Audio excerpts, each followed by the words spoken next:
Be me, Christina, 26, been with Jake for 2 years now. We live together in this college town apartment. I'm finishing my sociology masters. He works as a physical therapist at some sports clinic downtown. I've always been really clear about needing my independence. Like, from day one, I told Jake, I'm not one of those girls who loses herself in a relationship. I have my thesis on gender dynamics in modern dating. Yeah, I know, ironic. I'm a teaching assistant, and I'm involved with this activist group that meets twice a week. My life doesn't revolve around a guy, period. When we first started dating, Jake was honestly kind of clingy, always suggesting date nights, asking if I wanted to come watch him and his buddy Dylan work on motorcycles at Dylan's garage, inviting me to lake weekends with the guys. I went a few times early on, supportive girlfriend stuff. But honestly, sitting in a greasy garage watching dudes tinker with carburetors while they grunt at each other isn't exactly my idea of quality time. And the lake trips were just them, fishing and drinking beer and talking about sports and engines. Boring. So I started saying no. Around 8 months in, I had to actually sit Jake down for a conversation. Told him straight up that the constant invitations felt like pressure, that I needed space to breathe, that independence was important to me. I told him neediness isn't attractive, because my friend Hannah had just told me about some study on that. Also told him his hobbies were kind of juvenile, like, we're almost 30, time to grow up. Jake took it pretty well, actually. Said he understood, said he'd give me room. And he did. Maybe too well. See, I started cancelling plans more after that. Thesis deadlines, activist meetings, self-care nights with Hannah. Jake would suggest dinner and I'd be like, can't, working on my literature review. He'd mention a new restaurant and I'd say, maybe next week. And then next week, I'd have something else. Sometimes I'd just cancel because I didn't feel like it. I mean, that's what independence means, right? Not having to explain yourself.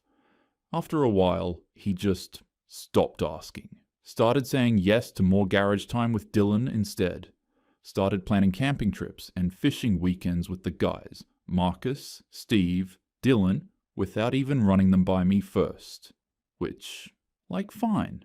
That's what I wanted, right? Space. But lately, it's been kind of excessive. He's at Dylan's garage 4 nights a week now. Comes home smelling like motor oil and looking weirdly energized, like he's having more fun there than here. Meanwhile, I'm drowning in thesis revisions because my advisor's been tearing my work apart, and I actually need Jake around to, support me. That's what boyfriends are supposed to do. Tonight really drove it home. I'm sitting on our couch, well, it's mostly my couch at this point, covered in my books and papers and laptop, watching Jake pack his fishing gear. He's going on some weekend trip with the guys. Leaving tomorrow morning, won't be back until Sunday night. So you're just going, I say, looking up from my laptop. Yeah, Jake says, carefully organizing his tackle box. Mentioned it last week. I don't remember that, but whatever. I might have needed you this weekend. He pauses, looks at me. For what? I can't actually articulate an answer. I just have this feeling like he should be here, available, in case something comes up. I don't know, just stuff. Thesis stuff. Emotional support. You'll be fine, he says, not unkindly. You always are. There's something about the way he says it, like he's stating a fact, not trying to be reassuring, that pisses me off. Must be nice, I say. Just dropping everything to play in the woods with your friends while I'm here drowning in work. Jake stops packing, looks at me for a long moment. You told me you needed space. That my wanting to spend time with you was suffocating. That was different, I snap. How? I don't answer. Just go back to my laptop. He finishes packing in silence, zips up his bag. I'm heading out early tomorrow, so I probably won't see you before I go. Whatever, I say, not looking up from my screen. You gonna be okay? Why wouldn't I be? It's not like I need you or anything. He doesn't answer that. Just says goodnight and goes to bed. I text Hannah. Jake's ditching me again for his bros. She responds immediately. Ugh, men? They're all emotionally stunted, I swear. That makes me feel a little better. Our apartment's a mess, actually.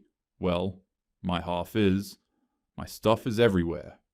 Books, papers, half-empty coffee mugs, my laptop on the coffee table surrounded by printed journal articles.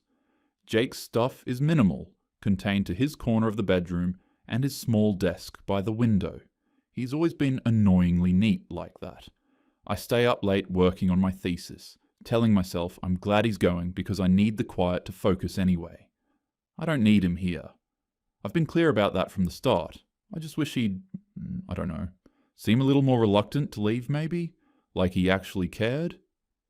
Jake comes home. Sunday night, around 8. I've been stewing all weekend. See, my thesis advisor absolutely destroyed my latest draft on Friday. Sent me an email that basically implied I've learned nothing in 2 years, and I wanted Jake around to vent to. But his phone was barely charged all weekend, he was completely unreachable, and I had to just sit with it alone. Well, not alone. I called Hannah, but she was at some birthday thing and couldn't really talk. So when Jake walks in, looking relaxed and happy, smelling like campfire, and wearing this stupid contented smile, I'm already pissed. Hey, he says, dropping his bag. How was your weekend? Terrible, I say from the couch. Not that you'd care. What happened? My advisor ripped my thesis apart, but you wouldn't know that because you were off playing in the woods. He walks over, sits in the chair across from me. I'm sorry. That sucks. Want to talk about it? No, you want to talk? Little late for that. Jake's quiet for a moment. Christina, I asked if you'd be okay. You said you didn't need me. I shouldn't have to ask you to be available. You should just know. How am I supposed to know if you don't tell me? I can't explain it. There just is a way. He should want to be around me, but not in an annoying way. He should be available when I need him, but not suffocating when I don't. You're never home anymore, I say. 4 nights a week at Dylan's, now these weekend trips. I feel like I'm single. You told me, multiple times, that I was being too available, that I needed to give you space, that my wanting couple time was unattractive. That was about you being clingy, I snap, not about you abandoning me. What's the difference? You've been at Hannah's or activist meetings like 5 nights a week for the past 6 months, Jake says, his voice still calm. I don't complain about that. That's different, I say. My stuff is important. My thesis matters. The activist work is meaningful. I'm making a difference. You're just playing with cars. Something flickers in his expression. Right. What? You're mad now? No, he says. I'm tired. I'm going to shower and head to Dylan's for a bit. He needed help with something. Are you kidding me? I stand up. You just got back. Dylan's going through a divorce. He needs support. And I don't? I just told you my advisor destroyed my work. You also just told me you don't need me. That's not... You're twisting my words. Jake heads to the bathroom without responding. 20 minutes later, he's leaving, and I'm so angry I can barely breathe. I text Hannah. He literally just got back, and he's already going to Dylan's. Unbelievable. Hannah. Wow. His priorities are so messed up. Dylan's probably just as immature. That validates me enough that I do something probably stupid. I drive to Riverside Brewery. That's where I know they go after garage time. Jake mentioned it once.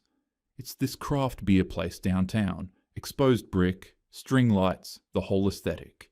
I walk in around 9:30, spot them immediately at a corner table. Jake, Dylan, Marcus, Steve. They're laughing about something, looking loose and comfortable. Like Jake's having the time of his life without me. Jake sees me. His expression shifts, definite annoyance. I walk over, trying to seem casual. Hey, thought I'd surprise you. The laughter dies instantly. Dylan and Marcus exchange glances.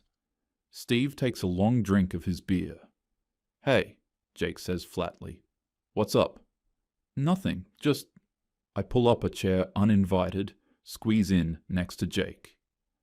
Wanted to see what you guys were up to. You know, since apparently this is more important than being home with me." Dead silence. "Just hanging out," Marcus says carefully. "Right," I say. "Must be nice having time to just hang out while some of us are actually dealing with real-life problems." Dylan, who's usually friendly to me, goes still. "Some of us are dealing with real problems, Christina." I just meant work stuff, you know? Adult responsibilities." "My wife just left me," Dylan says quietly. "That real enough for you?" My face heats up. "That's not what I—" Jake stands up. "Let's go outside." "But I just got here." "Now." His voice is hard. Outside on the sidewalk, I try to defend myself.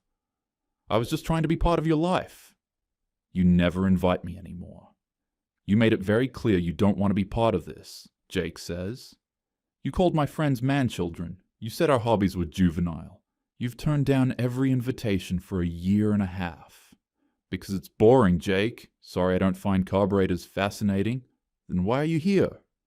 "Because you ditched me the second you got home to come here." Dylan's wife left him. He's depressed. He needs support. I'm being a good friend. "And what about being a good boyfriend?" Jake looks at me for a long moment. "I tried that for a year. You told me I was being too available, too needy, too focused on us. So I stopped." "Well, maybe you stopped too much." "You can't have it both ways, Christina." He goes back inside. I stand there on the sidewalk, shaking with anger, watching through the window as his friends lean in and clearly talk about me.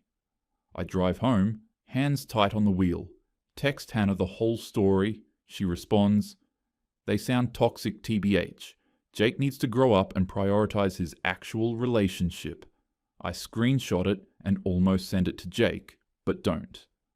Week later, Tuesday night. Jake's making dinner, chicken stir-fry, something simple, and casually mentions he's going camping this weekend. This weekend, I look up from my laptop. Yeah, Thursday morning through Sunday night. We planned it last month. "You didn't ask me." He plates the food. "I told you?"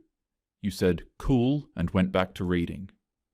I don't remember that, but it sounds like something I'd do when I'm deep in thesis mode. Still. Well, I'm telling you now I'm not okay with it. Jake brings the plates over. "What? 3 days? That's excessive. What if I need you?" "For what?" "I don't know. That's not the point. The point is, you should want to be here." "Christina." He sounds tired. "We've been over this." "No. You've decided we're over it. I don't remember agreeing." He just starts eating. "The real explosion comes on Thursday. My parents are having their 30th anniversary dinner next Saturday. Big family thing. My aunts, cousins, the whole deal. My mum's been planning it for months, and obviously Jake needs to be there. I mention it to Jake Thursday morning before he leaves for the camping trip. "Oh," he says, loading his truck. "I can't make that." "What do you mean you can't make it?" "I told Dylan I'd help him rebuild his engine." Next Saturday, all day. He took off work, ordered all the parts. "Are you serious right now?" I feel my face getting hot. "You're choosing Dylan over my family." Jake stops, turns to face me. "You're telling me about this 6 days before. Dylan asked me 3 weeks ago." "It's my parents' anniversary, Jake." "Greasy freaking motor parts can wait." I made a commitment. "And you don't have a commitment to me? To my family?" His jaw tightens. "You skipped my mom's birthday dinner to go to that protest. That was important. There were important issues. And you skipped my sister's wedding shower because you had book club. We were discussing feminist literature. It was crucial. And last month, you cancelled the anniversary dinner I planned for US because Hannah had a crisis that turned out to be her being sad about some guy. She needed me. So does Dylan," Jake says, his voice harder than I've heard it. "His wife just left him. He's barely sleeping. He's depressed. I'm not bailing on him." "So Dylan's more important than me," I say. "Good to know where I stand." Jake looks at me for a long moment. "Right now?" "Yeah. He actually needs me.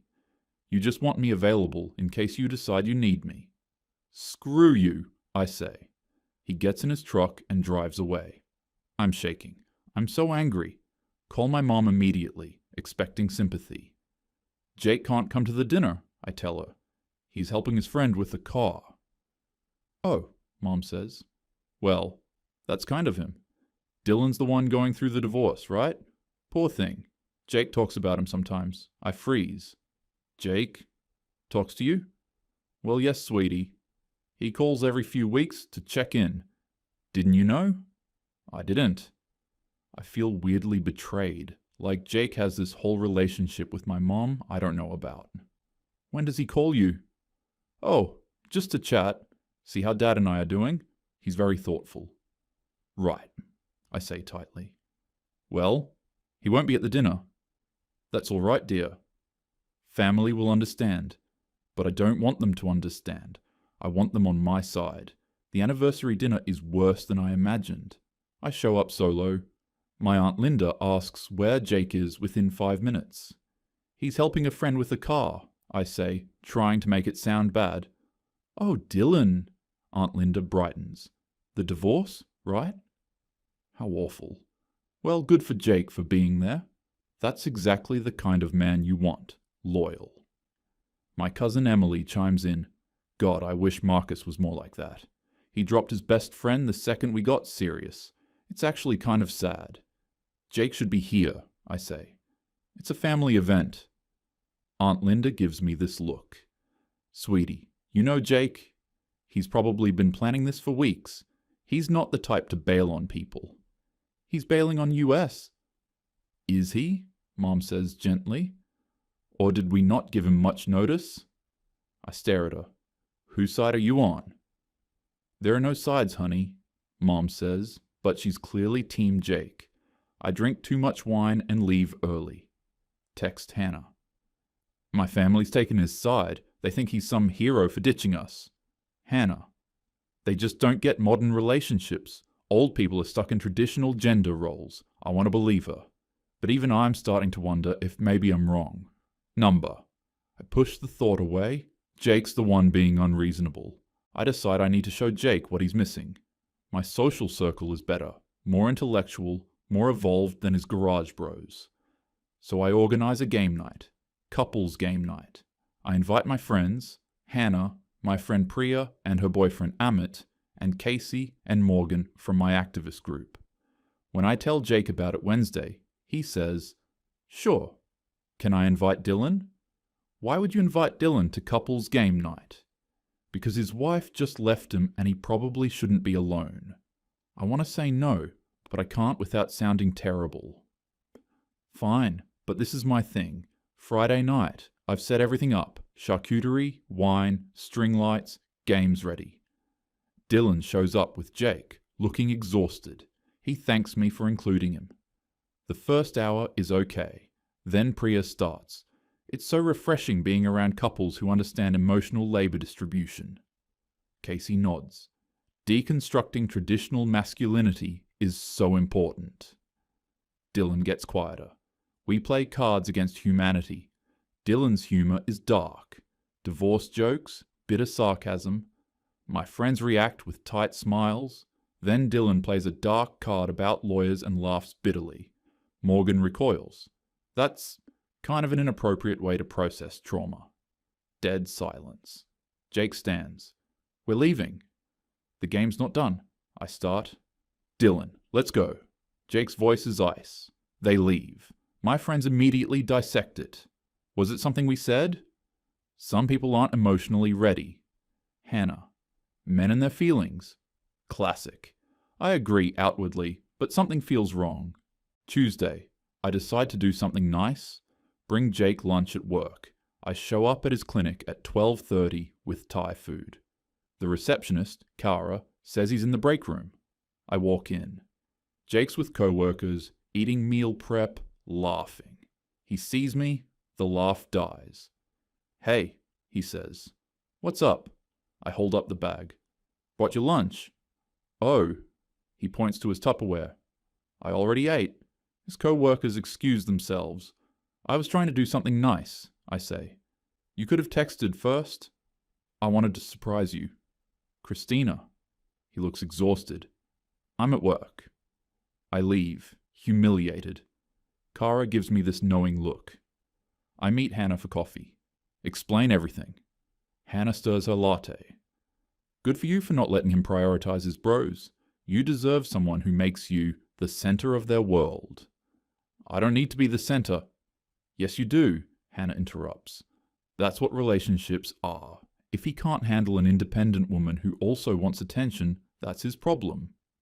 I nod, but the validation feels hollow. That night, I journal. I'm trying so hard and Jake doesn't see it. Maybe he's not mature enough for someone who has her own life. If he can't appreciate me wanting both independence and connection, that's on him.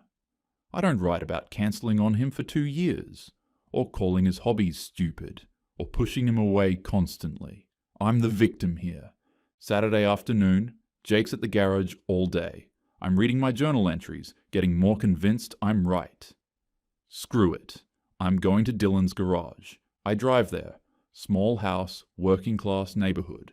Garage door open. I walk up, hear voices, step inside. They're not working. They're sitting on old furniture, beers in hand. Dylan's talking. Her lawyer sent the paperwork on our anniversary. Marcus. That's messed up. Steve. You doing okay? Dylan. Jake's been keeping me sane. Honestly? Jake notices me. His whole body tenses. Christina, what are you doing here? I wanted to see what you actually do here. It's not some man cave. It's just friends, supporting each other. Dylan speaks.